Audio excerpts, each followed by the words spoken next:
നീ ഇതെവിടേക്കാ ബാഗൊക്കെ ആയിട്ട്? വിദ്യാമ്മയുടെ അടുത്തേക്കോ? എന്താ ഇപ്പം പെട്ടെന്നൊരു ബോധോദയം? നീ ഇവിടെ വന്നപ്പോ അങ്ങനെയൊന്നും അല്ലല്ലോ എന്റെ അടുത്ത് വാക്ക് പറഞ്ഞേ. എന്താടി ചോദിച്ചു കേട്ടില്ലേ? നിനക്കെന്താ പെട്ടെന്ന് വിദ്യാമ്മയുടെ അടുത്തേക്ക് വീണ്ടും പോണെന്ന് തോന്നിയത്?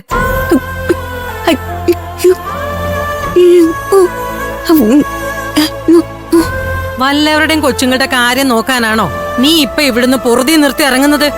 ദേ അതൊന്നും ഇവിടെ പറ്റൂലട്ടോ. വന്ന് കേറിയപ്പോഴേ ഞാൻ നിന്നോട് പറഞ്ഞതാ, ഇനി ഇവിടുന്ന് എങ്ങോട്ടും പോകാൻ പറ്റില്ലെന്ന്. അങ്ങനെ നിനക്ക് തോന്നുമ്പോ കേറി വരാനും തോന്നുമ്പോ ഇറങ്ങി പോവാനും ഇത് വഴിയമ്പലും സത്രമൊന്നുമല്ല.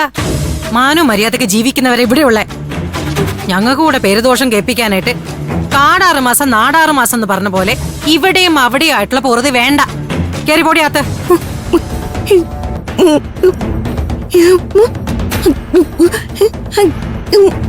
ഇനിയിപ്പൊ ആര് മരണവെപ്രാളെടുത്ത് കിടക്കുന്നു എന്ന് പറഞ്ഞാലും ഇവിടുന്ന് ആരും എങ്ങോട്ടും പോകുന്നില്ല. അഥവാ നിനക്ക് പോകണമെങ്കിൽ നിന്റെ അച്ഛൻ്റെ അടുത്ത് സമ്മതം വാങ്ങ്.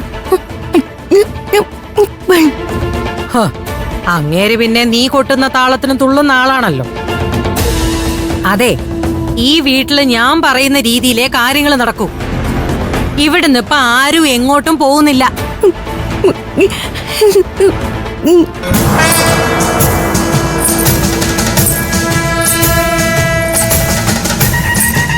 വേണ്ട വേണ്ട, നീ ഇനി എത്ര കരഞ്ഞ് കാല് പിടിച്ചാലും നിന്റെ കാര്യത്തിലുള്ള ഉത്തരവാദിത്തം എനിക്കും സുരേന്ദ്രേട്ടനാ.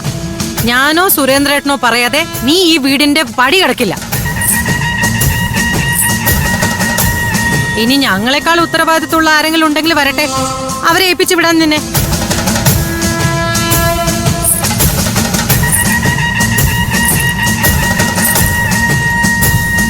കേറി പൊടിയാത്ത്.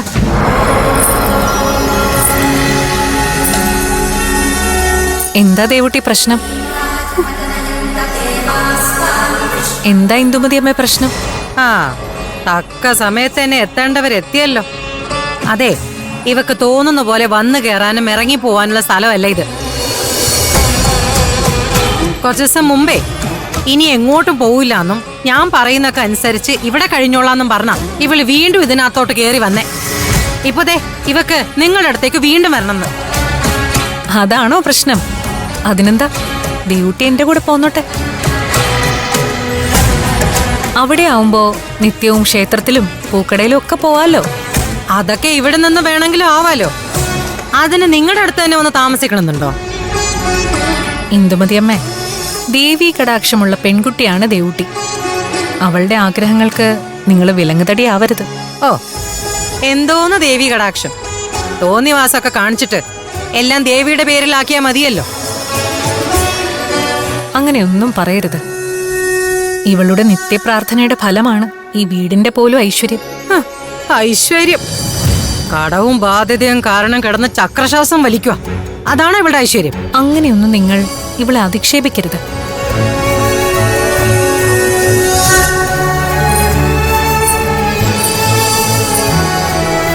ദേവൂട്ടി എന്റെ ഒപ്പം വരുന്നത് ആരോരുമില്ലാത്തൊരു പാവം ബാലികയെ ശുശ്രൂഷിക്കാൻ വേണ്ടിയാ.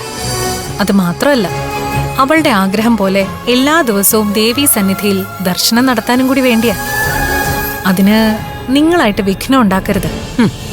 എന്തായാലും കൃത്യസമയത്ത് തന്നെ ഇവളുടെ ശുപാർശയ്ക്ക് നിങ്ങൾ വന്നല്ലോ. ദേ, തുറന്നു പറയുന്ന കൊണ്ട് ഒന്നും തോന്നരുത്. നിങ്ങളെ പോലുള്ളവരാ ഇവളെ ഇത്രയും വഷളാക്കുന്നത്. എന്റെ കൂടെ കൂടുന്നതുകൊണ്ട് ദേവൂട്ടി വഷളാവുന്നെങ്കിൽ അതിന്റെ പൂർണ്ണ ഉത്തരവാദിത്തം എനിക്കാണ്. ദേവൂട്ടിയുടെ കാര്യത്തിൽ അങ്ങനെ ഒന്നും സംഭവിക്കില്ല എന്ന് നിങ്ങൾക്ക് ഞാൻ ഉറപ്പ് തരുന്നു. അതുപോരെ? ഇനിയെങ്കിലും ദേവൂട്ടി എന്റെ കൂടെ വിട്ടൂടെ? പോകണമെന്ന് നിനക്ക് അത്രയ്ക്ക് നിർബന്ധമാണെങ്കിൽ പോയിക്കോ. പക്ഷേ അവിടത്തെ പൊറുതി മടുക്കുമ്പോഴേ വീണ്ടും പഴയതുപോലെ ഇങ്ങോട്ട് വലിഞ്ഞു കയറി വരരുത്, കേട്ടല്ലോ? പോയിക്കോ, എവിടെയാ പോണ്ടേന്ന് വെച്ചാ പോയിക്കോ. ഇനി ഞാനായിട്ടൊന്നിനും തടസ്സം നിൽക്കുന്നില്ല. പക്ഷെ ഞങ്ങളുടെ മുഖത്ത് കരിവാരി തേച്ചിട്ടുള്ള നിന്റെ ഈ പോക്കുണ്ടല്ലോ, അത് നിന്റെ ഒടുക്കത്തെ പോക്ക, ഓർത്തോ? എന്താ ഇന്ദുമതിയമ്മേ, നിങ്ങൾ എന്തിനാ ഈ പാവത്തെ ഇങ്ങനെ അധിക്ഷേപിക്കുന്നത്? ഒരു നല്ല കാര്യത്തിന് വേണ്ടിയല്ലേ ദേവൂട്ടി എന്റെ ഒപ്പം വരുന്നത്. അതുകൊണ്ട് ഇവൾക്ക് ദോഷമൊന്നും സംഭവിക്കാൻ പോകുന്നില്ല. ആ ഉറപ്പ് ഞാൻ തന്നാ പോരെ? തത്വജ്ഞാനമൊക്കെ പറഞ്ഞ് ഇവളെ ഇവിടുന്ന് കൊണ്ടുപോകുന്നൊക്കെ കൊള്ളാം. പക്ഷെ അതിന്റെ പേരില് ഇവക്ക് എന്തെങ്കിലും കുഴപ്പം സംഭവിച്ച നിങ്ങൾ ഉത്തരം പറയേണ്ടി വരും. പറഞ്ഞേക്കാം. നിങ്ങൾ ഭയപ്പെടണ്ട. ദേവൂട്ടിയുടെ കാര്യത്തിലെ എല്ലാ ഉത്തരവാദിത്തങ്ങളും ഞാൻ ഏറ്റെടുത്തു എന്ന് പറഞ്ഞല്ലോ, അതുപോരെ. വരൂ.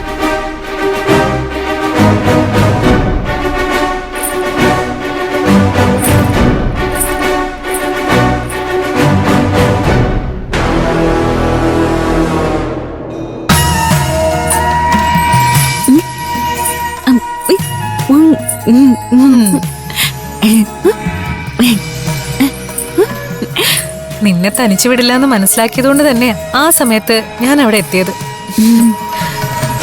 എന്നാലും നിന്നെ കൂട്ടിക്കൊണ്ടുവന്നത് ആൾക്കത്ര ഇഷ്ടമായില്ലെന്ന് തോന്നുന്നു.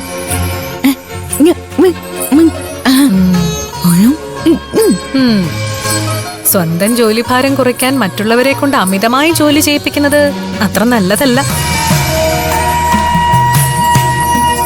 കുറച്ചു ദിവസം വീട്ടിലെ കാര്യങ്ങളൊക്കെ സ്വന്തമായി നോക്കട്ടെ നിന്റെ അമ്മ.